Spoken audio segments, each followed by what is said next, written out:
Maintenant qu'on a appris à résoudre des équations, on va maintenant voir à résoudre des inéquations.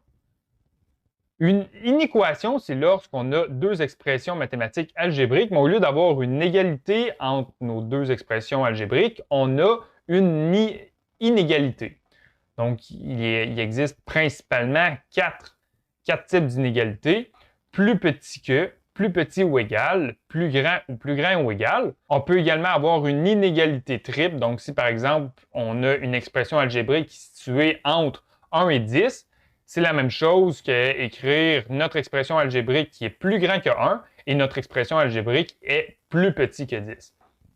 Et là, ce qui nous intéresse, c'est de trouver les valeurs de x qui nous permettent de respecter cette inégalité-là. Donc, par exemple, si on cherche à savoir toutes les variables x qui nous permettent d'avoir la fonction g de x qui soit supérieure, plus grande que la fonction h de x. Donc, pour la résoudre, on va suivre en grande partie les mêmes propriétés que lorsqu'on voulait résoudre une équation.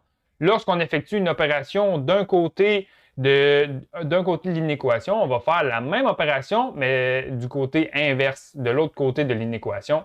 Donc, par exemple, si on fait une addition d'un côté de l'inéquation, on doit faire la même addition de l'autre côté.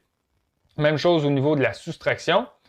Même chose au niveau de l'addition et de la multiplication et de la division. Mais au niveau de la multiplication et de la division, il y a un élément qui est important à savoir au niveau des inégalités. Si on multiplie notre expression algébrique par un terme négatif, donc par exemple, si on prend le côté droit de notre expression algébrique et qu'on la multiplie ou qu'on la divise par un nombre négatif, ce qu'on va faire avec notre symbole d'inéquation, il va changer de côté. Donc si ici, on a A qui est plus petit que B, si on divise ou qu'on multiplie A par un nombre négatif, le symbole va changer de côté. Donc, au lieu de plus petit, ça va devenir plus grand. Donc, c'est un élément à se souvenir lorsqu'on va résoudre des inéquations.